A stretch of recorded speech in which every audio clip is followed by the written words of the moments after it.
Bonjour à tous, c'est Psyplay, j'espère que vous allez bien. Je vous donne rendez-vous aujourd'hui en plein centre de Windenburg, chez les fêtards qui habitent une ancienne usine. Mon objectif est de la transformer en véritable loft industriel pour tester le nouveau kit du même nom qui vient de sortir.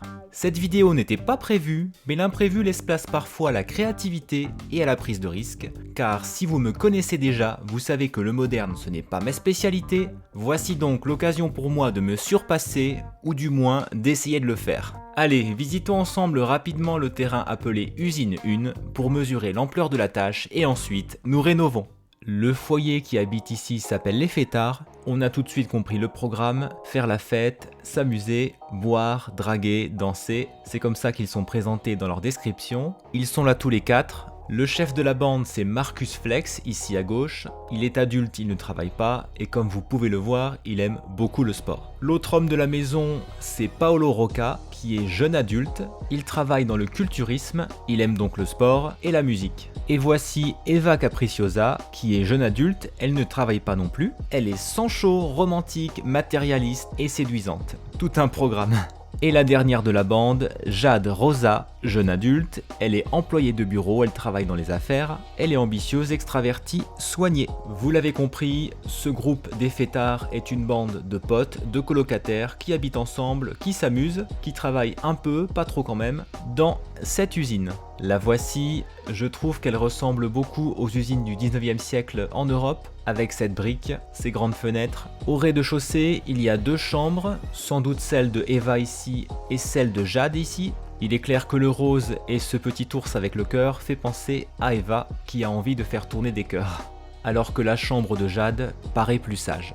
La salle de bain qui est simple, un peu triste d'ailleurs, il n'y a même pas de fenêtre. Oh. Et alors ça franchement, je manque m'étouffer, regardez le papier peint qui est ici. Comment un sim fait-il pour l'atteindre? Dites-moi, franchement, qui a fait ça?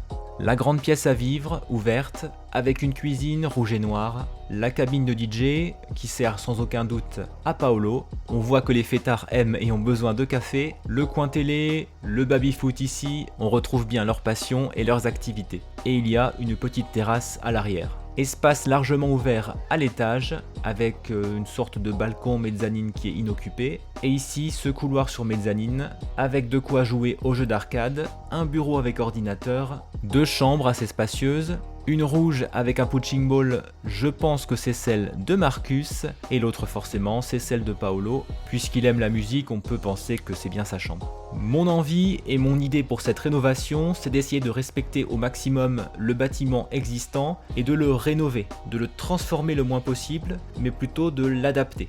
Tout en retrouvant la personnalité de chacun des fêtards qui est assez haute en couleurs, comme la construction et la décoration en elle-même. La première chose que je fais, c'est de rassembler à l'extérieur tous les objets du kit loft industriel, pour ne pas en oublier, et j'en oublie dès le début, notamment les deux grandes portes et la fenêtre haute. Je les ai ajoutées plus tard. Ensuite, je coche les pas que je me suis imposés, parce qu'ils comportent des objets ayant un style industriel, au travail, vivre ensemble, écologie, voyage sur bateau, fitness et Moschino. J'aurais pu ajouter vie citadine. Me priver de certains contenus est déjà un déchirement, mais je vais tenir bon. Ça me permettra de changer de style, de décoration, et c'est le but. Pendant ce speed build, je place les objets dans chaque pièce et j'en garde certains parce que je trouve qu'il serait dommage de tout supprimer. Si certains sont présents, c'est qu'ils ont leur intérêt pour les habitants, qu'ils reflètent leur mode de vie, leur passion, leurs préférences. Je réaménage l'intérieur à la marge puisque je veux garder la structure existante. Je terminerai la construction hors caméra avec tous les petits objets auxquels je tiens, qui donnent une âme aux constructions je trouve, et nous découvrirons le tout ensemble lors de la visite finale. Je me fixe un budget de 129 000 simflouz, environ. J'essaie d'aborder cette rénovation en restant réaliste sur les possibilités financières des personnages. Donc l'argent que je dépense vient soit de la vente des meubles et objets existants, soit du compte en banque des fêtards qui est de 16 500 simflouz. Dans la pièce à vivre, je veux garder cet aménagement ouvert, avec une cuisine américaine ouverte, sur la salle à manger et le salon, avec différentes activités pour s'amuser. Je vois bien ce salon en grand lieu de fête. Pour réaliser une décoration industrielle, il faut mélanger l'acier, le béton, le bois, la pierre, le cuir. Donc j'ai d'abord l'idée de créer cette sorte d'allée en pavé qui pourrait dater de l'époque d'activité de l'usine. Pour définir les espaces, je trouve intéressant de créer une plateforme plus basse côté salon et je commence à placer les principaux meubles qui viennent du kit pour aménager la pièce à vivre.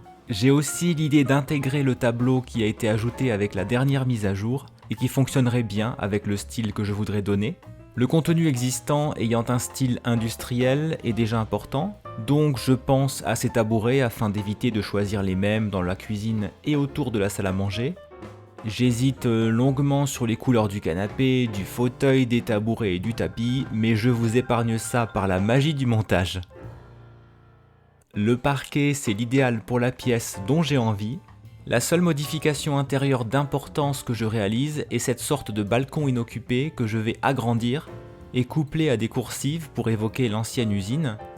Je la relie à la mezzanine et j'ajoute une clôture pour éviter les mauvaises chutes.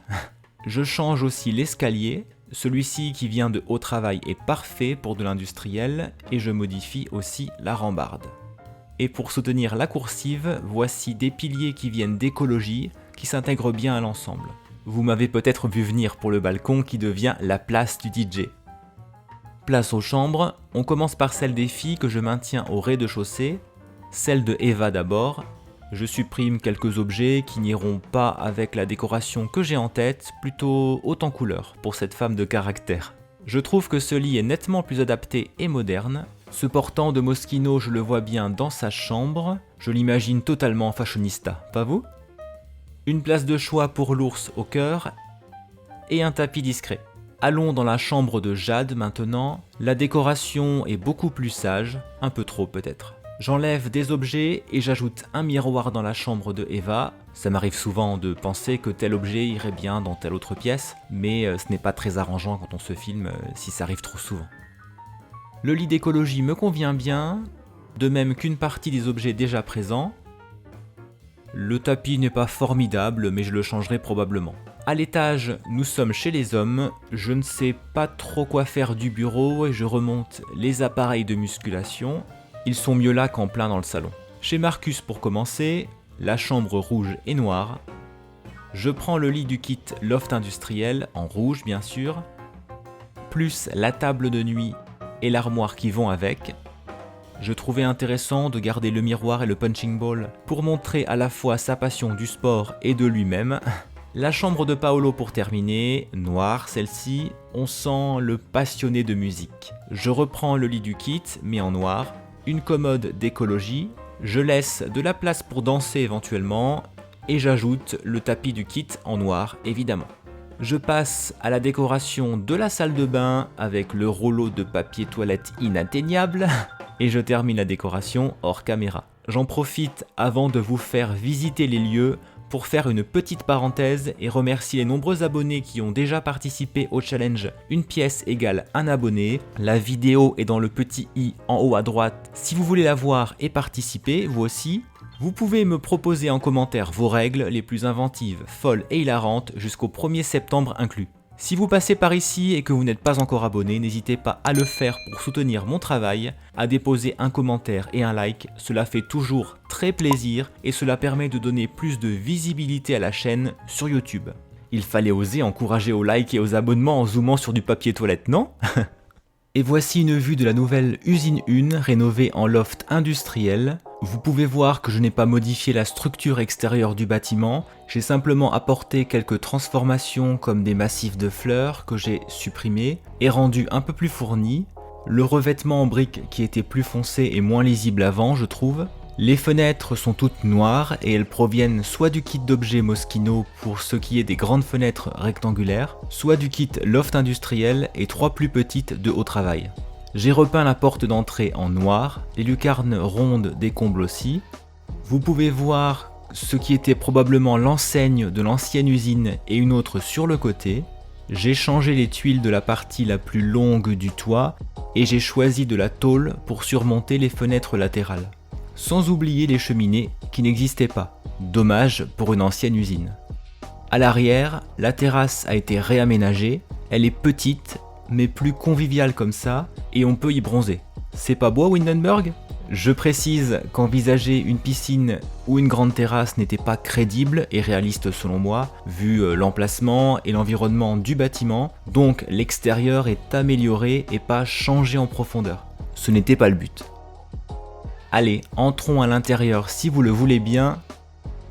J'aime beaucoup l'idée des murs colorés, mais je trouvais ça too much, donc j'ai gardé le rouge qui est chaleureux comme fil conducteur et j'ai ajouté des couleurs selon les pièces.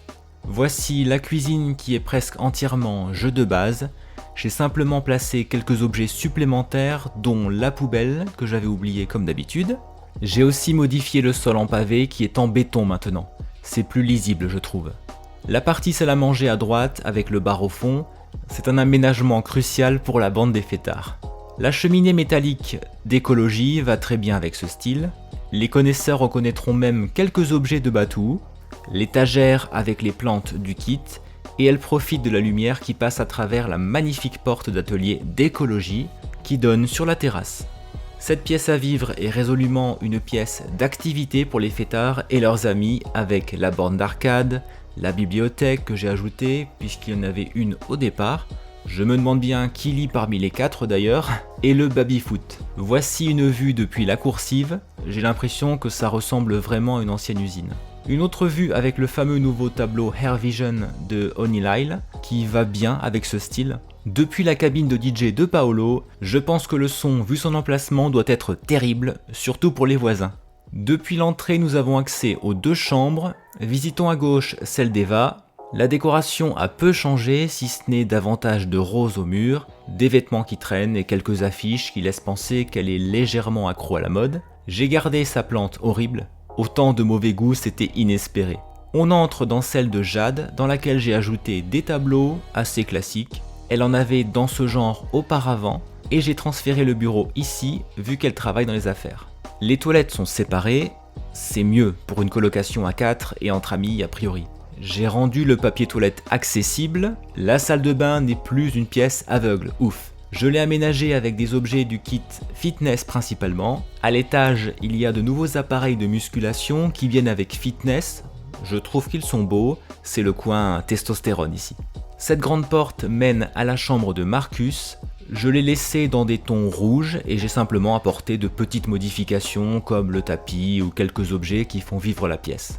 Enfin, la chambre de Paolo, avec cette couleur noire et des éléments qui montrent à la fois qu'il aime la musique et son physique lui aussi. Les miroirs, c'est un incontournable dans chacune des chambres. Je ne vous ai pas précisé que j'ai ajouté les traits de terrain aura romantique et lieu de fête. Est-il besoin de vous expliquer pourquoi? Je ne pense pas. Cette rénovation qui m'a pris une journée entière m'a permis de tester le kit Loft industriel et de m'en faire un avis. C'est donc tout à fait personnel bien évidemment. Je trouve que les objets sont beaux globalement, notamment le canapé à la texture très soignée, le fauteuil, les tabourets, les tuyaux, les portes, c'est bien fait.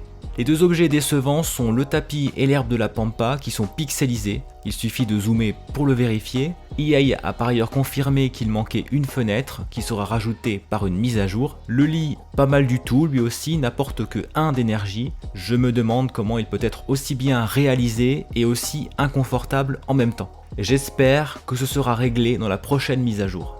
Notons que parmi les 26 objets, plusieurs sont des variantes d'un même objet, comme la lampe suspendue ou les tuyaux. Pour être clair avec vous, je trouve que le style industriel est agréable, même si ce n'est pas ce que je préfère a priori, et même si des dizaines d'objets dans ce style existent déjà et ressemblent parfois beaucoup à ceux du kit. Ce que j'attends maintenant dans les Sims 4, c'est de la nouveauté pour enrichir et diversifier mon jeu, aussi bien en mode construction qu'en mode vie. En cela, ce kit n'apporte malheureusement aucune nouveauté.